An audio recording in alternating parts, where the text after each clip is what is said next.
ഞാൻ ചോദിക്കട്ടെ, ഇപ്പൊ ഈ അതിനെപ്പറ്റി ഞാൻ ഇന്നവരൊരു കമന്റ്സ് പറഞ്ഞിട്ടില്ല. എന്നോട് പലരും ചോദിച്ചു നിങ്ങൾ ഈ ഫീൽഡിൽ വന്നിട്ട് നിങ്ങളുടെ അനുഭവം എന്താ. ഞാൻ പറഞ്ഞു നമ്മൾ അനുഭവം ഇല്ല എന്ന് പറഞ്ഞ ഇവര് പറയും ഓ അവള് വെറുതെ പറയുന്നതാ, അനുഭവം ഉണ്ട് എന്ന് പറഞ്ഞാൽ നോണ പറയുന്നതാ. ഇങ്ങനെ നമുക്ക് ഈ സോഷ്യൽ മീഡിയ എന്ന് പറഞ്ഞാൽ നമ്മൾ എങ്ങനെയൊക്കെ തകർക്കും. ചേച്ചി സത്യം പറഞ്ഞു, അനുഭവം ഞാൻ സത്യം എനിക്ക് ഇതുവരെ അനുഭവം ഈ ഒരു അനുഭവം ഉണ്ടായിട്ടുള്ളൂ. ഞാൻ ക്യാൻസൽ ചെയ്തു. ഞാൻ 8 വർഷം 8 വർഷത്തിൽ ഞാൻ 10-13 പടം ചെയ്തു, 10-16 സീരിയൽ ചെയ്തു. 8 വർഷമായി. അപ്പൊ 5 വർഷം മുന്നേ നടന്നതൊക്കെയാണ് ഇപ്പം വെളിയിൽ വന്നുകൊണ്ടിരിക്കുന്നത്. അല്ല, വെളിയിൽ ഞാൻ വരുത്താൻ ആഗ്രഹിച്ചു. നിങ്ങൾ അല്ലല്ല, 5 വർഷം മുന്നേ ഉള്ളതാണ് ഇപ്പൊ വെളിയിൽ വന്നുകൊണ്ടിരിക്കുന്നത്. അപ്പം അന്നേരം ചേച്ചി പറഞ്ഞ പോലെ അന്നേരം പ്രതികരിക്കാതെ പ്രതികരിച്ചല്ലോ. ചേച്ചിയുടെ കാര്യമല്ല പറഞ്ഞത്, ചേച്ചിയല്ല ഞാൻ ഇപ്പൊ പറഞ്ഞ ഇപ്പൊ ഒരു കേസും കാര്യങ്ങളും ഞാൻ പേരെടുത്ത് പറയുന്നില്ല. അപ്പൊ അത് 5 വർഷം മുന്നേ നടന്ന സംഭവങ്ങൾ ഇപ്പൊ കുത്തിപ്പൊക്കിക്കൊണ്ട് വന്നിട്ട് ഈ ഇൻഡസ്ട്രി തകർക്കാൻ വേണ്ടിയിട്ട് കുറച്ചൊരു ചെയ്താണെന്ന് പറഞ്ഞാൽ എനിക്ക് അതിനെ കുറിച്ച് വ്യക്തമായ ധാരണകളില്ല. കാരണം ഞാൻ ഇതിന്റെ സത്യാവസ്ഥകൾ കള്ളമോ സത്യമോ എന്തോ ആയിക്കോട്ടെ, അന്ന് പറയുന്ന പെണ്ണുങ്ങൾക്ക് അല്ലെങ്കിൽ സ്ത്രീ അവർക്ക് ആർക്കായാലും അങ്ങനെ ഒരു അനുഭവം ഉണ്ടെങ്കിൽ അവരപ്പ പറയണമായിരുന്നു. അത് അന്നാണ് എൻ്റെ ഒരു വ്യക്തിപരമായ അഭിപ്രായം. പക്ഷേ ഒരാൾ മുന്നിൽ വന്ന് ഒരു ചെറുപ്പക്കാരൻ, പേര് പറയുന്നില്ല, എൻ്റെ ഇന്റർവ്യൂവിൽ ഒപ്പണപ്പായിട്ട് എന്നോട് വന്ന് പറഞ്ഞു, പുള്ളിയുടെ അനുഭവം പറഞ്ഞ് പുള്ളിക്ക് ഉണ്ടായിട്ടുള്ള അനുഭവങ്ങൾ, പുള്ളിക്കും ഈ പെണ്ണുങ്ങൾക്കുണ്ടാകുന്ന അതേ അനുഭവങ്ങൾ സ്ത്രീകളിൽ നിന്ന് ഉണ്ടായിട്ടുണ്ട് പുള്ളിക്ക്. പക്ഷേ പുള്ളി ഇപ്പം അതിന് പ്രതികരിച്ചാലും ആ സ്ത്രീകൾ സേഫാണ്. അതല്ലെങ്കിൽ സ്ത്രീകൾക്ക് ഒരു പക്ഷേ എനിക്ക് തോന്നണതേ ഒരു സ്ത്രീയുടെ ഒരു സാഹചര്യം പുരുഷനും സ്ത്രീയും തമ്മിൽ എപ്പോഴും സ്ത്രീയാണല്ലോ ഇരയാക്കപ്പെടുന്നത് കൂടുതലും. അതുകൊണ്ടായിരിക്കാം ഇപ്പോൾ വനിതാ കമ്മീഷൻ, ഇപ്പം ഞാൻ ഈ പൊതുപ്രവർത്തകയാണ്, അതുകൊണ്ടാണ് ഞാൻ ചോദിച്ചത്. അപ്പോൾ എനിക്ക് തോന്നുന്നത് കൂടുതലും സ്ത്രീകളാണ് ഇരയാക്കപ്പെടുന്നവർ, കുട്ടികളും. എനിക്ക് ഒരുപാട് അറിയാം. ഞാൻ ചൈൽഡ് പ്രൊട്ടക്ട് ടീമിൽ പ്രവർത്തിച്ചിരുന്നു. ആണുങ്ങൾ ഇത് കുറവാണ്. ആണുങ്ങൾക്ക് പ്രതികരിക്കാം, എന്തുകൊണ്ട് അവർ പ്രതികരിക്കുന്നില്ല? അവർക്ക് പക്ഷെ പല സ്ത്രീകൾക്കും പ്രതികരിക്കാനുള്ള ചാൻസ് ഇല്ല. ഒന്ന്, ഒരു പുരുഷനെ പോലെ ഒരു തുറന്ന പ്ലാറ്റ്ഫോം അല്ല സ്ത്രീക്ക്. അവരൊരു വീടിന്റെ ഉള്ളിൽ ഒതുങ്ങിയിരിക്കുന്ന ഒരു വരുമാനം. ഒരു കാര്യം പറയട്ടെ, ഞാൻ ചേച്ചിയെ സ്നേഹിച്ചു എന്ന് വിചാരിച്ചോളൂ. നമ്മൾ തമ്മിൽ 3 വർഷം നമ്മൾ ലിവിങ് ടുഗദറായിട്ട് ജീവിച്ചു. പക്ഷെ ഒരു 4ാമത്തെ വർഷം ചേച്ചി എന്ന് പറയുന്നു അവൻ എന്നെ പീഡിപ്പിച്ചുകൊണ്ട് നടക്കുന്നു. പറയട്ടെ, അവൻ എന്നെ പീഡിപ്പിച്ചു. അപ്പോൾ ഞാൻ മറുപടി പറയുന്നത് എന്തായിരിക്കും? എൻ്റെ പ്രൂഫ് ഉണ്ട്, ഞാൻ തെളിയിക്കും. അങ്ങനെ തെളിയിച്ച പ്രൊഡ്യൂസർ ഡയറക്ടറൊക്കെ ഉണ്ട്, കാര്യം അവരെ തെറ്റില്ല എന്നുള്ളത്. അതിനോട് യോജിക്കുന്നുണ്ടോ? ഇല്ല. കാരണം ലിവിങ് ടുഗദറായിട്ട് ജീവിച്ചിട്ട് അവൻ്റെ എല്ലാ സമ്പാദ്യവും അവൻ്റെ എല്ലാം വാങ്ങിയെടുത്ത് എന്നെ പീഡിപ്പിച്ചു എന്ന് പറയുന്ന മോന്തൊക്കെ അടിക്കണമെന്നാണ് ഞാൻ പറയാം. അപ്പൊ എന്നാലും ഇത്ര ഇൻഡസ്ട്രിയിൽ എത്ര പേര് അടിക്കേണ്ടി വരും അന്നേരം? എനിക്ക് എത്ര പേരുണ്ട് അറിയില്ല, എനിക്കറിയില്ല എത്ര പേര് അങ്ങനെയാണെന്ന് എനിക്കറിയില്ല. അഭിമാനമുള്ള ഒരു സ്ത്രീ, അവൻ എന്താ പറയുക, നമ്മളൊരാൾ പീഡിപ്പിച്ച് നമ്മളൊരു നിസ്സഹായാവസ്ഥയിൽ നമ്മളൊരാൾ പീഡിപ്പിക്കാൻ വന്നെങ്കിൽ നമുക്കത് പറയാൻ എന്നെ പീഡിപ്പിച്ചു എന്ന് പറയുന്നതിൽ അർത്ഥമുണ്ട്. ഇത് അവന് വേണ്ടി അവൻ്റെ കൂടെ എല്ലാ രീതിയിലും സഹകരിച്ച് അവൻ്റെ കുടുംബം നശിപ്പിച്ചിട്ട് അവൻ്റെ പൈസയും നശിപ്പിച്ച് എല്ലാം നേടിയെടുത്തിട്ട് പിന്നെ എന്തെങ്കിലും പ്രശ്നം വരുമ്പോൾ പോയിട്ട് എന്നെ പീഡിപ്പിച്ചു എന്ന് പറയുന്നതിൽ എനിക്ക് ഒട്ടും യോജിപ്പില്ല. ശരിക്കും അവർക്കെതിരെ കേസ് കൊടുക്കേണ്ടത് തെളിവുണ്ടെങ്കിൽ. ചേച്ചി ഗുണ്ടയാണോ? അല്ല, ഞാൻ അല്ല, ഞാൻ ന്യായം വരും. ഞാൻ പറയില്ല, ഞാൻ സ്ത്രീകൾക്ക് പക്ഷം നിൽക്കണത് ഞാനൊരു സത്യം പറഞ്ഞ സ്ത്രീകൾക്ക് ഈക്വാലിറ്റി എല്ലാവർക്കും വേണം. ഈക്വാലിറ്റി ഇവിടെ ഉണ്ടോ? പക്ഷെ ഒരു കാര്യം ഞാൻ പറയാം, ഈക്വാലിറ്റി വന്നിട്ടുണ്ടെങ്കിൽ ഉണ്ടല്ലോ, ഒരു പക്ഷേ എൻ്റെ ഒരു അഭിപ്രായത്തിൽ നമ്മളിപ്പോൾ സമാന്തരമായ ഒരു ഇതിൽ പോകുമ്പോൾ കൂട്ടിമുട്ടി ഇതുണ്ടാവാം. ഒരു പക്ഷേ എന്തെങ്കിലും ഒരു വിഭാഗം താന്നിരിക്കുന്നത് എപ്പോഴും നമ്മുടെ ഒരു ജീവിത ശൈലിക്ക് നല്ലതാണെന്ന് എനിക്ക് തോന്നിയാണ്. കാരണം സ്ത്രീയുടെ ഒരു ചുറ്റുപാട് എന്ന് പറഞ്ഞാൽ പുരുഷൻ്റെ ഒപ്പം നിൽക്കാനുള്ളൊരു ശാരീരികമായും മറ്റു കുറച്ചൊരു ബുദ്ധിമുട്ട് പല കാര്യങ്ങളിലും ഉണ്ടല്ലോ. എങ്ങനെയൊക്കെ പോയാലും തുല്യത എന്ന് പറയുന്നത് ശാരീരികമായി ഇപ്പം പലരും വിചാരിക്കുന്നത് പാൻറ് ഷർട്ട് ഇട്ട് നടന്ന് അല്ലെങ്കിൽ പുരുഷനെ പോലെ സിഗരറ്റ് വലിച്ച് മദ്യപിച്ചൊക്കെ നടന്ന് റോട്ട് അങ്ങനെയൊക്കെയാണ് തുല്യത എന്നാണ് വിചാരിക്കുന്നത്. അതല്ല, പരസ്പരം ബഹുമാനം വേണം, അല്ലേ? സ്ത്രീക്ക് പറഞ്ഞിട്ടുള്ള കാര്യങ്ങളുണ്ട്. ഞാൻ പറയുന്നത് സ്ത്രീക്ക് പറഞ്ഞിട്ടുള്ള കാര്യങ്ങളുണ്ട്. പ്രസവിക്കാൻ ഒരിക്കലും പുരുഷന് കഴിയില്ല, എന്നാൽ പ്രസവിക്കണമെങ്കിൽ പുരുഷൻ വേണം. അപ്പൊ സ്ത്രീക്കും പുരുഷനും പ്രകൃതി കൊടുത്തിട്ടുള്ള കുറെ കാര്യങ്ങളുണ്ട്. അതിലൊരിക്കലും തുല്യത വരാൻ ഉണ്ടെങ്കിൽ മാത്രമേ നടക്കുകയുള്ളൂ. അതിലൊരിക്കലും എനിക്ക് പുരുഷനെ പോലെ ആവണം അല്ലെങ്കിൽ പുരുഷൻ സ്ത്രീയെ പോലെ ആവണം എന്ന് പറഞ്ഞാൽ അത് ഒരിക്കലും ശരിയാവണ കേസല്ല. രണ്ടിനും 2 തട്ടാണ്. അതൊരു പക്ഷെ ഒരു തട്ട് കൂടി നിന്നുകൊണ്ട് വലിയ കുഴപ്പമൊന്നുമില്ല. പക്ഷെ ആ തട്ട് ഇപ്പുറത്തെ താഴെ നിൽക്കുന്നവർ ബഹുമാനിക്കണം, അത്രയേ ഉള്ളൂ. അവരെ വ്യക്തിത്വം, അവരൊരു വ്യക്തിയാണ്, അവർക്കുള്ള സ്വാതന്ത്ര്യം എല്ലാ വ്യക്തിത്വം ബഹുമാനിച്ചുകൊണ്ട് അവരൊരു പൊടിക്ക് നിന്നോട്ടെ. കാരണം ആ ഒരു പൊടിക്ക് നമ്മളിപ്പോൾ ഒരു വീട്ടിൽ കുടുംബനാഥൻ ഉണ്ടെങ്കിൽ ആ കുടുംബം നല്ല സേഫായി പോവും, അല്ലെങ്കിൽ ചിലപ്പോൾ അടിയായി പോവും. ആ ഒരു ഇതില് പുരുഷൻ ഒരു പിടി മുകളിൽ നിൽക്കണോണ്ട് നമുക്ക് കുഴപ്പമൊന്നുമില്ല. എന്റെ നിലപാടതാ. കാരണം എന്താ വെച്ചാൽ ഒരു വീട്ടിൽ നമ്മൾ ആരെങ്കിലും ഒരാൾ ഉത്തരവാദിത്തം ഏറ്റെടുക്കാൻ വേണ്ടി തുല്യത ഞാനും ആഗ്രഹിക്കുന്നുണ്ട്. പക്ഷെ അത് നമ്മൾ എത്ര ആഗ്രഹിച്ചാലും അത് നടക്കൂല. കാരണം ശാരീരികമായ കാര്യങ്ങളും പുറമെ ഇപ്പോൾ പറഞ്ഞ പല സ്ത്രീകളും ഫെമിനിസ്റ്റുകളും എനിക്കെതിരെ വരായിരിക്കും. പക്ഷെ ഞാൻ പറയണു, ഒരു വീട്ടിൽ ഒരു സ്ത്രീ എപ്പോഴും ക്ഷമിക്കാനും അതുപോലെ ഒരു കുട്ടികളെ നോക്കാനൊക്കെ ഇത്രയും നാളുകളെ ജീവിച്ചു വരുന്ന ഒരു സാഹചര്യം കൊണ്ട് അവൾ അതിന് പാകപ്പെട്ടൊരു ഇതാണ്. നമ്മൾ കാലക്രമേണ മാറ്റങ്ങൾ വരില്ല, ഒറ്റയടിക്ക് മാറ്റം വരില്ല. ഇവിടെ ഒറ്റയടിക്ക് സ്ത്രീ പുരുഷനും ഒരേപോലെ, ഇപ്പോൾ കുടുംബത്തിൽ കുട്ടികളെ നോക്കണമെങ്കിൽ ഒരേപോലെ പുരുഷന് സ്ത്രീ ഒരുപോലെ വേണം, അല്ലെങ്കിൽ ജോലിക്ക് പോകുന്നത് ഒരുപോലെ വേണം ആവാം.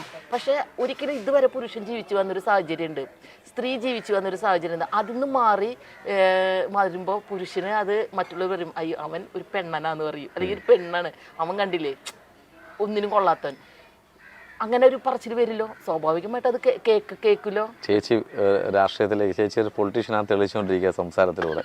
തീർച്ചയായിട്ടും ഞാൻ വേറെ കാര്യം ചോദിക്കട്ടെ ചേച്ചി, ചേച്ചിയുടെ ഫേസ് കണ്ടാൽ കറക്റ്റായിട്ട് കുട്ടികൾക്ക് പേടിയോ, വില്ലത്തി എന്റെ ഫോട്ടോസ് എടുത്ത് ഞാനൊരു പാവാ ഇത്. പക്ഷേ ഫേസ് വില്ലത്തിനകത്ത് എന്ത് കഥ, ചന്ദ്രികയിലും ചന്ദ്രകാന്തത്തിൽ എന്താ ചെയ്യുന്നത്? ഞാനിപ്പോൾ ന്യൂ ഇയർ കഥാപാത്രമായിട്ട് ചെയ്യണേ, ഇതിൽ നെഗറ്റീവ് റോൾ ചെയ്യുന്ന അവരുടെ ചിട്ടിയായിട്ടാണ് വന്നേക്കണത്.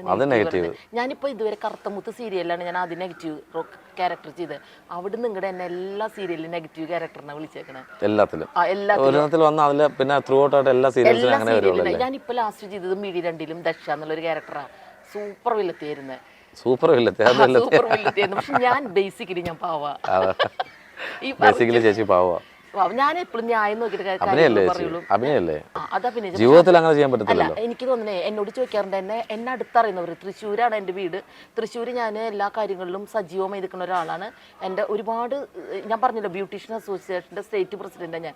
ഒരുപാട് സ്ത്രീകളുടെ സംഘടനയിൽ ഞാൻ നിൽക്കണ കാരണം ഈ സ്ത്രീകളൊക്കെ എനിക്ക് ഭയങ്കര അടുപ്പാണ്.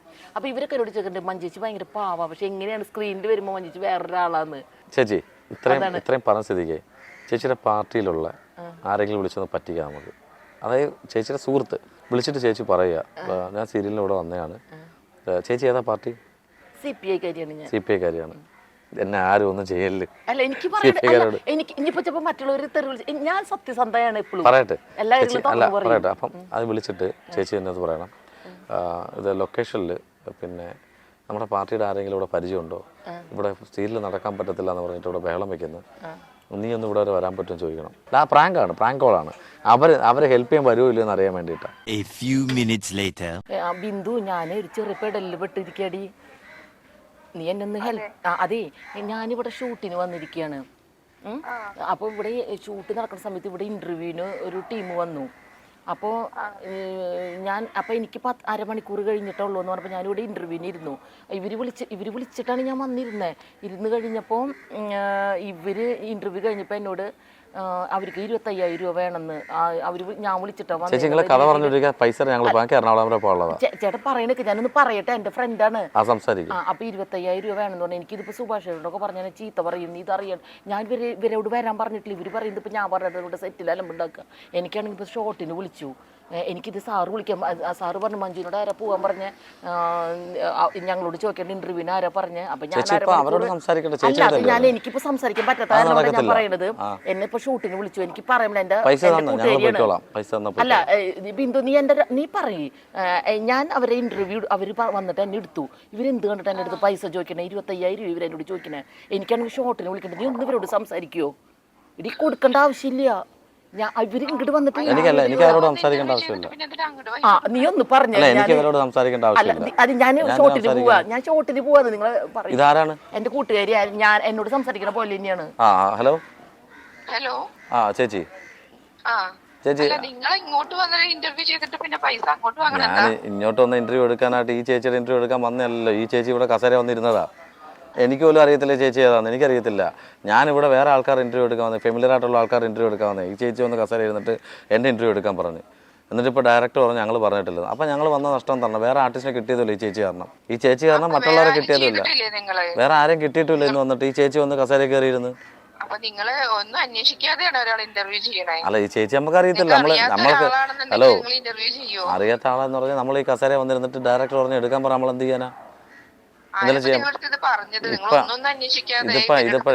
ഇതിപ്പോ ചേച്ചിയുടെ എനിക്ക് ചേച്ചിയോട് സംസാരിക്കാൻ താല്പര്യമില്ല. 25,000 ചേച്ചി ഞാൻ തന്നെ ഇവരോടൊക്കെ സംസാരിക്കുന്നത്. എനിക്ക് എന്റെ ആവശ്യമില്ല. ഇവര് പറയുന്ന നോണയാണ്, ഇവര് വിളിച്ചതാണ്. ഇവിടെ വേറെ അല്ല ചേച്ചി ഞങ്ങളെ വിളിച്ചിട്ടില്ല. ചേച്ചിയെ വിളിച്ചിട്ടില്ല. നിങ്ങൾ എന്നെ അതേ കൺട്രോളർ പറഞ്ഞത്. കൺട്രോളർ പറഞ്ഞ വിളി, കൺട്രോളർ വിളിയെന്ന് ഡയറക്ടർ പറഞ്ഞിട്ടില്ല. നീ ഒരു മിനിറ്റ് നിൽക്കട്ടെ, അന്നോ എന്നെ സാർ അവിടെ വിളിച്ചോണ്ടിരിക്കുന്നുണ്ട്. ചേച്ചി പോകാൻ പറ്റത്തില്ല, പൈസ തരാതെ പോകാൻ പറ്റത്തില്ല. നോക്കി ഞാൻ ഇന്നെ ഒരു ട്രാപ്പ് ചെയ്ത പോലെ ഡയറക്ടറാണ് വിളിച്ചത്. നിന്റെ ഒരു ഇന്റർവ്യൂ ഒക്കെ ചെയ്ത് കഴിഞ്ഞോ? ഇന്റർവ്യൂ കഴിഞ്ഞൂടെ നിനക്കൊരു 25,000 അപ്ലൈ ചെയ്യും. ഞാൻ രക്ഷപ്പെടാൻ വേണ്ടി ഞാൻ നിനക്ക് വൈകിട്ട് എല്ലാം ഒപ്പിച്ച് തരാം. എന്റെ ഇപ്പൊ പേയ്മെന്റ് ഇല്ല. ഞാൻ എവിടുന്നാണ് ചോദിക്കുന്നത്? ഇപ്പൊ ഉണ്ണിയുടെ അടുത്ത് പോലും ചോദിക്കാൻ പറ്റില്ല, ഇത്ര വലിയ എമൗണ്ട് അല്ലേ. ഒരു മിനിറ്റ്. അപ്പൊ ഒരു കാര്യം, ചേച്ചിക്ക് ഇവിടെ വരെ വരാൻ പറ്റുമോ? നിങ്ങളിത് എവിടെയാ സ്ഥലം? ഞങ്ങൾ ട്രിവാൻഡ്രത്താണ്. ഞാനിവിടെ പാലക്കാടാണ്. പാലക്കാടാണെങ്കിൽ അവിടെ നിന്ന് ട്രെയിനിൽ വരും. ഞങ്ങൾ ഈ രാത്രി മൊത്തം ഇവിടെ പിടിച്ചിരുത്തിക്കോളാം. ഞങ്ങൾ ഈ കസേര തന്നെ ഇരിക്കാം, എങ്ങോട്ടും പോകത്തില്ല. നിങ്ങളെ ജാമ്യം നിന്നാൽ വിടാം. നിങ്ങൾ പൈസ തരാമെന്ന് പറഞ്ഞാൽ ജാമ്യം നിന്നാൽ അപ്പോൾ ചേച്ചി വിടാം, അഭിനയിക്കാൻ വിടാം. 2 ദിവസത്തിനുള്ളിൽ ചേച്ചി പൈസ തരാമെന്ന് പറഞ്ഞു. നിങ്ങൾ ഓക്കെ പറയാമെങ്കിൽ ഇപ്പോൾ വിടാം. ഓക്കെ ആണോ? ഹലോ, അവളുടെ അടുത്ത് കൊടുക്കുവോ? ആ കൊടുക്കാം. കേട്ടോണ്ടിരിക്കുകയാണ്, പറഞ്ഞോളൂ. ബിന്ദു ഇവരൊരു പൊടിക്ക് സമ്മതിക്കില്ല. ഡയറക്ടറാണെങ്കിൽ അവിടെ നിന്ന് ചീത്ത പറഞ്ഞു. ഞാൻ പറഞ്ഞു 2 ദിവസത്തിനുള്ളിൽ ഞാൻ പൈസ തരാം. ചേച്ചി അങ്ങക്ക് പോകാനുള്ള, എറണാകുളം പോകാനുള്ള. എനിക്ക് എറണാകുളം പോകാനുള്ളതാ. ചേട്ടാ അതിന് ഇവര് പാലക്കാട് വരണം. ആരാ ചേട്ടൻ? ചേച്ചിയുടെ എന്നെ ചേട്ടാ എന്തിനാ വിളിക്കുന്നത്? സോറി അനിയ. ആ അങ്ങനെ വിളി. അതെ, ഇവര് പാലക്കാട് വരണം. നീ എനിക്ക് സുഭാഷിനോട് പറഞ്ഞ ചീത്ത പറയട്ടെ, എന്നെ കൊല്ലും. നിനക്കൊന്ന് ഞാൻ നിനക്ക് ട്രെയിൻ ടിക്കറ്റ് അയച്ചു തരാം. ഞാൻ നിനക്കൊന്നും ഇങ്ങോട്ട് വരാൻ പറ്റുമോ? പുള്ളിക്കാരി വന്ന് ജാമ്യം നിൽക്കട്ടെ. നീ ഒന്ന് ഒപ്പിട്ട് ജാമ്യം നിന്നാ മതി. വാക്കിൽ പറയാൻ പറ്റത്തില്ല. ആ നീ ഞാൻ ടിക്കറ്റ് ഇട്ട് റെഡി. ഉണ്ണീനെ വിടുവോ? ഉണ്ണീനെയോ മറ്റോ അവരെങ്ങനും ആരെങ്കിലും. നല്ല ആള് തന്നെ ചേച്ചി. ഒരു സഹായത്തിന് ഏറ്റവും അടുത്ത സുഹൃത്താണെന്ന് പറഞ്ഞിട്ടാണ് എൻ്റെ അടുത്ത് പറഞ്ഞ് വിളിച്ച് സംസാരിച്ച് ഹെൽപ്പ് ചെയ്യുന്നു. ചേച്ചി ഇങ്ങനെയാണ് സംസാരിക്കുന്നത്. ഇപ്പൊ തിരിച്ച് ചേച്ചിക്ക് അല്ല, ഇപ്പൊ ചേച്ചിക്കാണ് തിരിച്ചൊരു പ്രശ്നം വന്നാൽ പുള്ളിക്കാരി വരത്തില്ലേ? അതിപ്പോ ഇങ്ങനത്തെ ഇത്രയും ലോങ് അല്ലേ. അവള് പോകുന്ന പോലെ എനിക്ക് പെട്ടെന്ന് തന്നെ പോരാൻ പറ്റില്ല. ഞാനിവിടെ ഷോപ്പിലാണ്, വർക്കിലാണ്. പെട്ടെന്ന് എങ്ങനെയാ വരാൻ പറ്റുക? ചേച്ചി പെട്ടെന്ന് വരണ്ട. ഇങ്ങനെയൊക്കെ ഒരു കടുപ്പിടുത്തം പിടിച്ചാൽ എങ്ങനെയാ? അവള് നാട് വിട്ട് പോകുമൊന്നുമില്ല. ചേച്ചി ഇങ്ങനെയുള്ളവരെ ഒന്ന് ഫ്രണ്ട്ഷിപ്പ് ആയിട്ട് വെക്കില്ല കേട്ടോ. ഇതാണ് ഫ്രണ്ട്, ഭയങ്കര ഡീപ്പാണ്, ആത്മാർത്ഥമാണെന്നൊക്കെ പറഞ്ഞിട്ട് എന്താ ഒരു കുന്തവും ഇല്ല.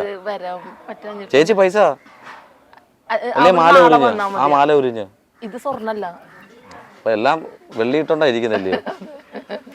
അപ്പൊ എന്തായാലും ശരി ബിന്ദു ചേച്ചി, ശരി. അപ്പം ഞങ്ങൾ movie world media mini screen എന്ന് പറഞ്ഞൊരു ചാനലിൽ നിന്ന് ഇൻ്റർവ്യൂ എടുത്തുന്നത് ചേച്ചിക്ക് ഒരു പ്രാങ്ക് കോൾ തന്നെയാണ്. ഒരു കോൾ ചെയ്തിട്ട് ബെസ്റ്റ് ഫ്രണ്ടിന് ഒരു പണി തരാൻ വേണ്ടി വിളിച്ചതാണ്. ചേച്ചി വരാൻ വേണ്ട, ആ കടയിൽ നിന്ന് ജോലി ചെയ്തോളൂ കേട്ടോ. ഞാൻ ആ ചേച്ചിയുടെ കൊടുക്കാം. എൻ്റെ പേര് അനീഷ് ഖാൻ എന്നാണ് കേട്ടോ. നീ എന്നെ നാട്ടിച്ചില്ലടി, നീ എൻ്റെ ബെസ്റ്റ് ഫ്രണ്ട്, എന്ത് ചങ്കാണെന്നൊക്കെ പറഞ്ഞ് നീ ഓടി വരാന്ന് പറഞ്ഞില്ലല്ലോ. ഞാൻ ഓടി വരാന്നല്ലേ, നീ എന്നെ നല്ല രീതിയിൽ വിളിച്ചിട്ട് എനിക്ക് വരാൻ പറ്റുന്ന, പിന്നെ പെട്ടെന്നൊക്കെ വിളിച്ചൊരു മുന്നറിയിപ്പ്. ആ ചേച്ചിയുടെ സൗണ്ട് അടച്ചു കേട്ടോ. തോന്നി. ചേച്ചി പേടിക്കണ്ട, സൗണ്ടൊക്കെ ക്ലിയർ ചെയ്തു. അപ്പൊ ഞാൻ ചേച്ചി പിന്നെ വിളിക്കും. താങ്ക് യു സോ മച്ച് ചേച്ചി കേട്ടോ. Thank you. നന്നായി. Bindu Thrithala. Okay, thank you. ഇനിയിപ്പോ എന്തായാലും അത് വാങ്ങിച്ചു കൂട്ടിക്കോ. രാത്രി തിരിച്ചു വിളിക്കും. പുള്ളിക്കാരിക്ക് വരണമെന്നുണ്ട്. എന്ത് ചെയ്യണമെന്ന് അറിയാം. 25,000 പെട്ടെന്ന് എൻ്റെ അടുത്ത് 5,000 രൂപ എൻ്റെ കാണത്തില്ല. പിന്നെ 25,000 വിളിച്ച് ചോദിച്ചാൽ ചേച്ചിയുടെ പെട്ടെന്ന് എടുക്കാൻ കാണുമോ? ആൾക്ക് വരാൻ പറ്റുന്ന അവസ്ഥ. അമ്മയിമ്മ വയ്യാണ്ട് വീട്ടിൽ പാർലർ ഓപ്പൺ ആക്കിയിട്ടിരിക്കും, അവിടെ വർക്ക് നടന്നുകൊണ്ടിരിക്കും. പിന്നെ എങ്ങനെ ഇത് നമ്മൾ ചുമ്മാ ജസ്റ്റ് ഫണ്ണായിട്ട് എടുത്ത് ചേച്ചി. ഇപ്പം ചേച്ചി ഇപ്പൊ ചെയ്യുന്ന കഥാപാത്രവും ഇനി വരുന്ന കഥാപാത്രങ്ങളൊക്കെ നന്നാവട്ടെ.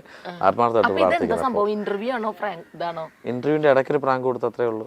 അത്രേ ഉള്ളൂ. ഇതെനിക്ക് ഈ സോഷ്യൽ മീഡിയ എന്നെ തെറി വിളിക്കും. ചേച്ചിക്ക് ഒരു പ്രാങ്ക് തരാന്ന് വിചാരിച്ചത്. പിന്നെ വേണ്ട, ചേച്ചിയുടെ ഫേസ് കണ്ടപ്പോൾ എനിക്ക് തന്നെ